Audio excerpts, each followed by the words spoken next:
YBY लोगोफोर YBY लोगोफोर मिथिबायना YBY কিছুদিন আগতে এটা এনেকুৱা ট্ৰেডিং কোম্পানীয়ে মোক অনুৰোধ কৰিলে যে 1 কোটি টকা আমি সিএম ৰিলিফ ফাণ্ডত দিব খোজো মোৰ সন্দেহ হল যে 1 কোটি টকা ডেকা লৰা কেজনে কিয় দিব খুজিছে সিএম ৰিলিফ ফাণ্ডত हाय हेलो लोगोफोर आरो आं दायो नोंथांमोननि सेरावहाय फिन खेबसे गोदान भिडिअ लानानै फैलायबाय आरोना लोगोफोर थ' लोगोफोर नोंथांमोना जानो हागौ बे भिडिअखौ सोरनिबा इउट्युब चेनेलफोरावहाय नङाब्ला फेसबुकफोरावहाय नुखाबायबो जानो हागौ आरोना लोगोफोर थ' लोगोफोर नोंथांमोना जुदि नुवाखैब्ला आंनि चेनेलनि गेजेरजों भिडिअखौल' जोबजासिम नायलांबाय थाबानो जाबाय आरोना लोगोफोर आरो आं दायो नोंथांमोननि सेरावहाय बांद्राय गोबाव खालामबाय थाला सिदा डिसक्लेमारखौ लागायदेना होलांनोसै नोंथांमोना नायलांदो तो लोगोफोर नोंथांमोना बै आंनि टाइटेल आरो थाम्बनेलखौ नायनानै दिनैनि भिडिअ मानि थाखाय जागोन निश्चय नोंथांमोना मोनथिखाबाय आरो हमदांनो हाखाबाय नङा होमबा लोगोफोर थांनाय दान मोनसेनि आगोलावहाय आं नोंथांमोननि सेरावहाय गोबां YBY नि फारसे भिडिअ लाबोबाय थादोंमोन फिन खेबसे दिनै गोबाव समनि उनाव YBY नि मोनसे गोनां आपडेटखौ आं नोंथांमोननि सेरावहाय शेयार खालामनो होननानै नैबे मोनसे भिडिअखौ लानानै फैबाय आरोना लोगोफोर थ' लोगोफोर नोंथांमोना जानो हागौ बे टाइटेलखौ नायनानैथ' निश्चय मिन्थिखाबाय नङा होमब्ला हमदांनो हाखाबाय मानि थाखाय जागोन थ' जायफोरानोखि जाय सुबुंफोरानोखि YBY आव हाबनानै दंमोन बिथांमोना दायो एसे सिनसियारलि जानानै थादों बिनि सिगाङावनो नोंथांमोननि सेरावहाय फंनैसो बाथ्राखौ शेयार खालामनायनि सिगाङावनो जोंनि आसामनि CEM आ दिनै जों गावनि फेसबुकनि थ्रुयै जायफ्रानोखि YBY ट्रेन्डिं एपआव हाबना दंमोन बिथांमोननि बागै आसामनि CEM हेमन्त बिश्व शर्मा सारा मा बाथ्रा लानानै फैदों बा मा बाथ्राखौ नोंथांमोननि सेरावहाय फोसावदों आं बेखौ नोंथांमोननि सेरावहाय बे सारनि भिडिअनि क्लिपखौ नोंथांमोननि सेरावहाय आं देखायलांनानै होग्रोनि नोंथांमोना बे भिडिअखौल' नायग्रोबानो जाबाय आरो नायनानै बुजिनानै लाबानो जाबाय आरो हाजासिम नोंथांमोननि जिथु लोगोफोर मेम्बार्स लोगो बिथांमोननोबो हाजासिम शेयार खालामना हो जाहाथे बिथांमोना नायनानै बुजि मोनो आरोना लोगोफोर थ' दे बिदिब्ला नायलांदो বহু ব্যক্তিয়ে কৈ আছে যে ট্ৰেডিংৰ লগত জড়িত অপৰাধীবিলাক ধৰিব পাৰিবনে নাই মই যেতিয়াই সাংবাদিকক লগ পাওঁ এগৰাকী বিশেষ অভিনেত্ৰীৰ কথাও মোক সোধে মই অৱশ্যে কোনো ব্যক্তিৰ বিৰুদ্ধেও ক'ব নোখোজো আৰু মই ব্যক্তিগতভাৱে ঘটনাটো চোৱাও নাই কিন্তু পুলিচক মই নিৰ্দেশ দিছো অভিনেতাই হওক অভিনেত্ৰীয়ে হওক বা আন কোনোবাই হওক ট্ৰেডিংৰ লগত জড়িত প্ৰত্যেক গৰাকী ব্যক্তিকে আমি গ্ৰেপ্তাৰ কৰিব লাগিব আৰু এই ট্ৰেডিংৰ লগত জড়িত ঘটনা যাতে অসমত পুনৰাবৃত্তি নহয় তাৰ বাবে আমি ব্যৱস্থা ল'ব লাগিব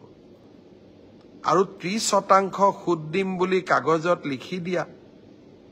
ইটো আৰু অপৰাধ দুখীয়া মানুহৰ টকা লোৱা ই আৰু অপৰাধ আমি অসম পুলিচক আজি এটা SIT গঠন কৰিব দিছো যাতে এই ধৰণে মানুহৰ পৰা টকা সংগ্ৰহ কৰা প্ৰত্যেকজন ব্যক্তিক আমি গ্ৰেপ্তাৰ কৰিব পাৰো বহুতে কয় যে এই ঘটনা চলি আছিল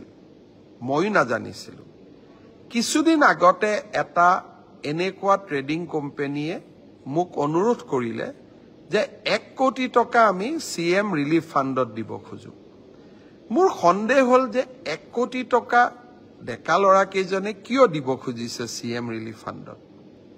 তেওঁলোকে টকাই বা ক'ৰ পৰা পালে তেওঁলোকৰ বিষয়ে কিছু খবৰ সংগ্ৰহ কৰিলো লগে লগে মোৰ সন্দেহ হল পুলিচক ঘটনাটোৰ তদন্ত কৰিব দিলো আজি এতিয়া ঘটনাটো বিয়াগুম ঘটনালৈ পৰিগণিত হৈছে মই আশা কৰো পুলিচে ক্ষিপ্ৰতাৰে তদন্ত কৰিব আৰু ব্যৱস্থাও ল'ব কিন্তু লগে লগে আমি এই ঘটনাটোৰ তদন্ত কৰিবলৈ এনফোৰ্সমেন্ট ডাইৰেক্টৰ প্ৰবৰ্তক নিৰ্দেশালয় আৰু ইনকাম টেক্স ডিপাৰ্টমেণ্টলৈকেও চিঠি লিখিছো আৰু মোৰ পৰ্যায়তো মই এই বিষয়ে উচ্চ পদস্থ বিষয়াসকলৰ লগত টেক আপ কৰিম আৰু কিছুদিন তদন্তৰ পিছত যদি মোৰ মনে ধৰে যে ইয়াত আন্তঃৰাজ্যিক চক্ৰও জড়িত আছে বা অসম পুলিচে তদন্ত কৰিবৰ বাবে টেকনিক্যালি ইকুইপ নহয় প্ৰয়োজন সাপেক্ষে এই ঘটনাটো CBIৰ হাতলৈ গটাই দিবৰ বাবেও আমি সাজু হৈ আছো। तो लोगोफोर भिडिअ बेनोमोन निश्चय नोंथांमोना बिथां CM सारा जिबायदि बाथ्राखौ बुंलांदों निश्चय नोंथांमोना दि मोनथिखाबाय बुजि मोनखाबाय आरोना लोगोफोर नङा होमब्ला आरो आंलाय दायो नोंथांमोननि सेरावहाय माथो बुंबावनो नङा होमब्ला नोंथांमोना निश्चय बुजि मोनखाबाय आरो बिथां जितु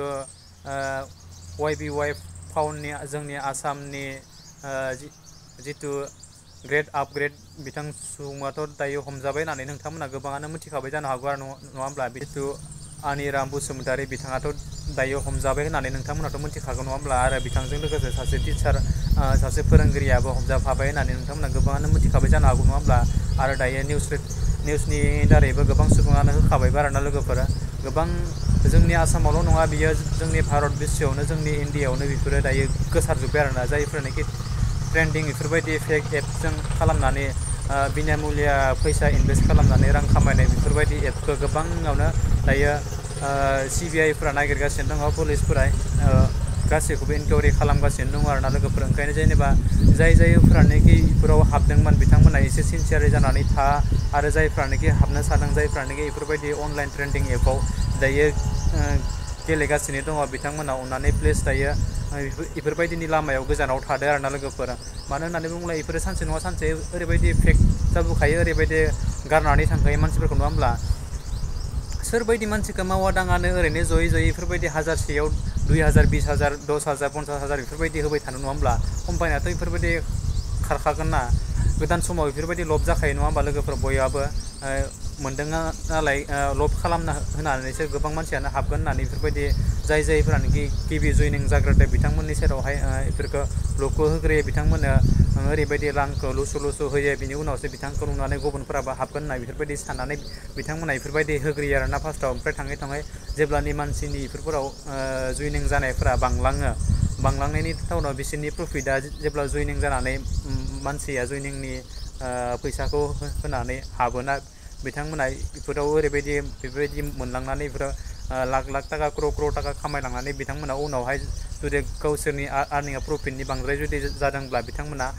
कम्पानिखौ बेन खालामनानै बेफोरबायदि दोनो आरोना आंबो हाबदोंमोन गोदो मोननै मोनथाम कम्पानियाव बेफोरबायदि हाबनानै आंहाबो बेफोरबायदि जादों नालाय ओंखायनो जेनेबा आं जाय सुबुङा बेफोरबायदियाव हाबनानै दंमोन बिथांमोना अननानै दायो गावखौनो एसे सिनसियारलि खालामनानै थादो आरो हाबनो होननानै सानदोंब्ला आरो फैबाय थानाय बेफोरबायदि ट्रेन्डिं एपआव जइन खालामनो होननानै सानदोंमोनब्ला प्लिज अननानै नोंथांमोना आरो जइन दालासै मानो होननानै बुङोब्ला बेफोरखौ दायो जोंनि आसामावल' नङा जोंनि फुरा इण्डियाआवनो बेफोरबायदिनि माबायाव सोंखारिनाया दायो जाबोगासिनो दङ CBIनि माबायाव थांबाय होननानै गोबां दायो निउस रिपर्टारफोरावबो फोरमायथिनानै होदो आरोना लोगोफोरा नोंथांमोनाथ' अलरेडि मिथिखाबाय जानो हागौ जोंनि बे हेमन्त बिश्व शर्मा सारादि मा बाथ्राजों बुंदों नङा होमबा लोगोफोरा आरो आंलाय माथो बुंबावनो आरोना लोगोफोर नोंथांमोनाथ' अलरेडि गोबाङानो आंनिख्रुइबो मिथिनाय सुबुं दंखायो आरो